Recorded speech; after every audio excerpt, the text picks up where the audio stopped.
नमस्कार, केवी न्यूज में आपका स्वागत है।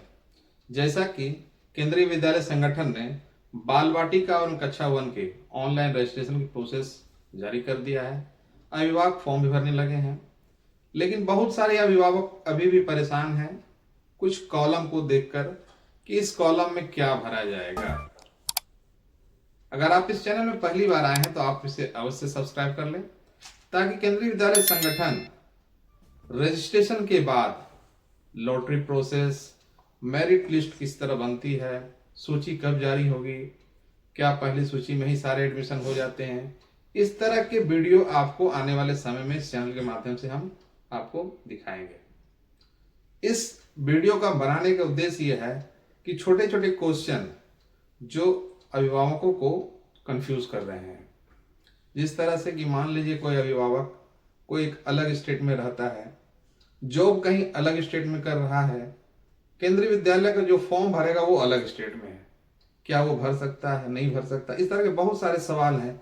एसजीसी कोटा फिर से आया है कि नहीं आया है, गवर्नमेंट एम्प्लॉय ईडब्ल्यूएस में फॉर्म भर सकते हैं कि नहीं भर सकते हैं, इन्हीं तरह के क्वेश्चन और भी इसमें बहुत सारे इस वीडियो में आपको क्वेश्चन के जवाब मिलेंगे। तो अगर वीडियो को आप स्किप करते हैं तो आपको एक एक छोटे छोटे पॉइंट जो है आप समझ नहीं पाएंगे, फिर आप कंफ्यूज रह जाएंगे। इसलिए वीडियो को पूरा देखें और एक एक छोटी छोटी बातें जो इंपॉर्टेंट है मैं उसी टॉपिक पे बात करूंगा। तो सबसे पहला चीज, जब आप ऑनलाइन फॉर्म भरते हैं, आपने रजिस्ट्रेशन कर दिया, जब आप लॉगिन करके उसमें जाते हैं तो सबसे पहला ही पेज में आ जाता है कंफ्यूजन वाला एक सेक्शन है। उसमें क्या है कि आप स्क्रीन में भी देख पाएंगे, बिलो पॉवर्टी लाइन, उसके बाद है do not belongs to low income group, और तीसरा है इकोनॉमी वीकर सेक्शन। अब लोगों में कंफ्यूजन क्या है कि बिलो पॉवर्टी लाइन या इकोनॉमी वीकर सेक्शन को हम चूज करेंगे तभी हमारा आरटीई में नाम आएगा। यहां पे ये कंफ्यूजन एकदम आप दूर कर लें कि अगर do not belongs to low income group में भी है तो आरटी में नाम आएगा। किस तरह आएगा आप इसको समझिए। आप ओबीसी एनसीएल हैं, एससी हैं, एसटी हैं, वे लोग बीपीएल कार्ड आपके पास ना हो कोई बात नहीं है, आप वहां पे ओबीसी एनसीएल एससी एसटी आप देख पा रहे होंगे, आपका जो जाति वर्ग यानी कास्ट कैटेगरी है उसमें आप जो हैं यानी ओबीसी एनसीएल एससी एसटी जो भी हैं आप उस पर टिक करेंगे। उसके बाद आपके पास बीपीएल कार्ड नहीं है कोई बात नहीं, आप चूज करेंगे do not belongs to low income group, इसको आप सिलेक्ट कर लीजिए, पहला कंडीशन। दूसरा कंडीशन है, स्क्रीन में आप देख पाएंगे कि जब चूज करना रहता है कि आप जो है 5 किलोमीटर से कम या बराबर आपका जो रेसिडेंस है उस पर टिक करेंगे। ये दो कंडीशन को आप जब आप फॉर्म में क्लिक कर देते हैं, आपका फॉर्म ऑटोमेटिक आरटीई के सेक्शन में चला जाता है।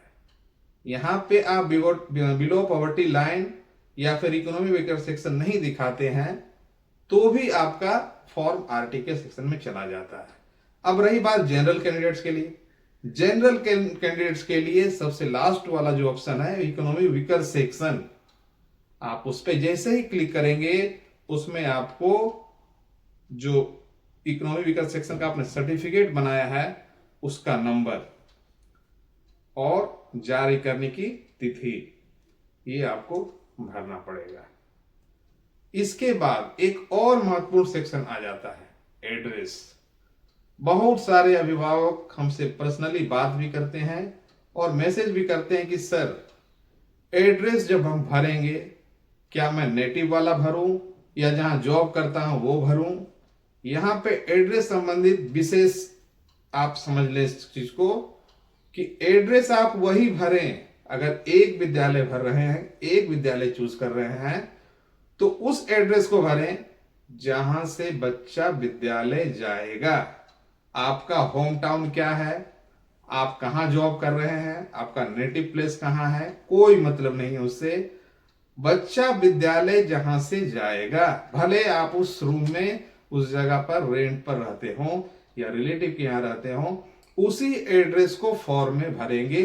एक विद्यालय अगर चूज कर रहे हैं तब।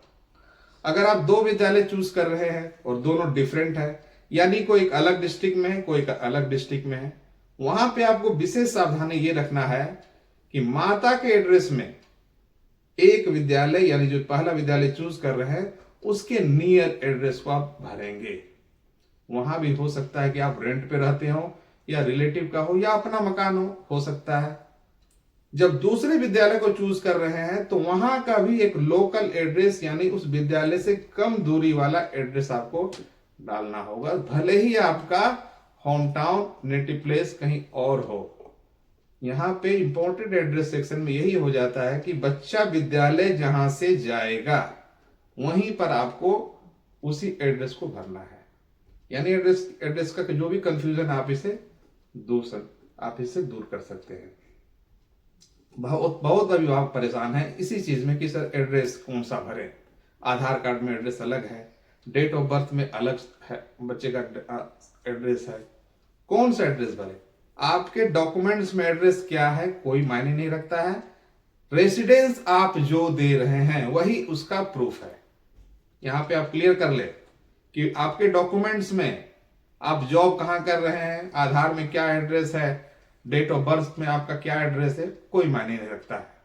आपका जो एड्रेस प्रूफ देंगे, रेंट एग्रीमेंट पेपर देंगे या कुछ इस तरह का और जो डॉक्यूमेंट है वो देंगे, वो एक्सेप्ट है।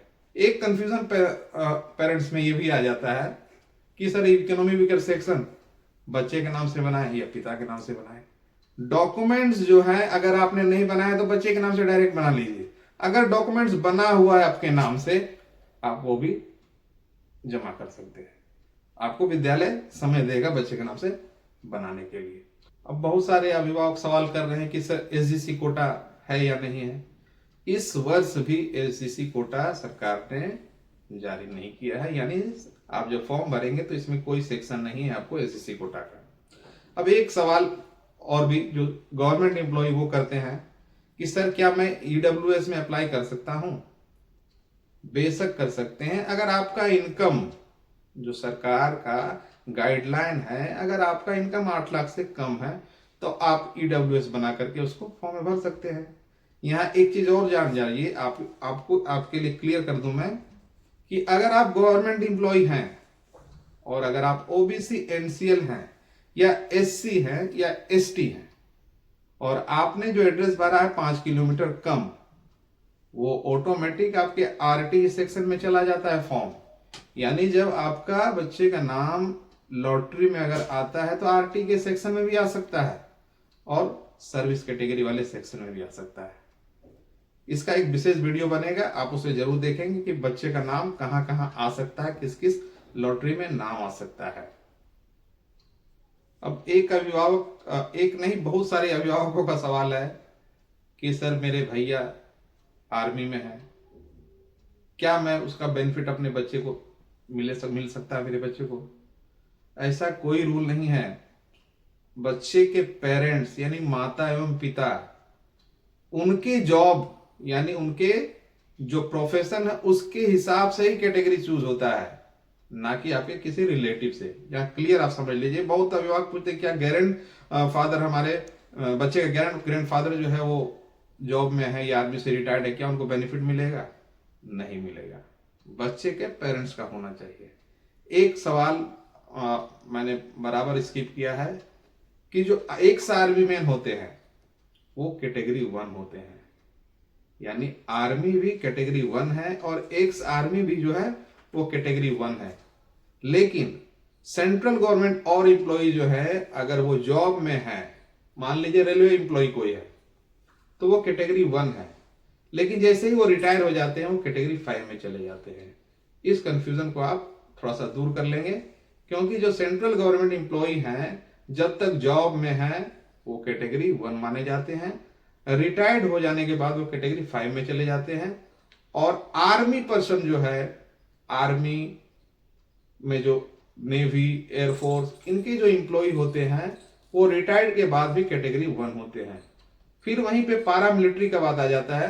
तो पारा मिलिट्री फोर्सेस जो है वो जब तक सर्विस में है कैटेगरी 1 होते हैं, लेकिन रिटायर्ड होने के बाद वो कैटेगरी 5 में चले जाते हैं।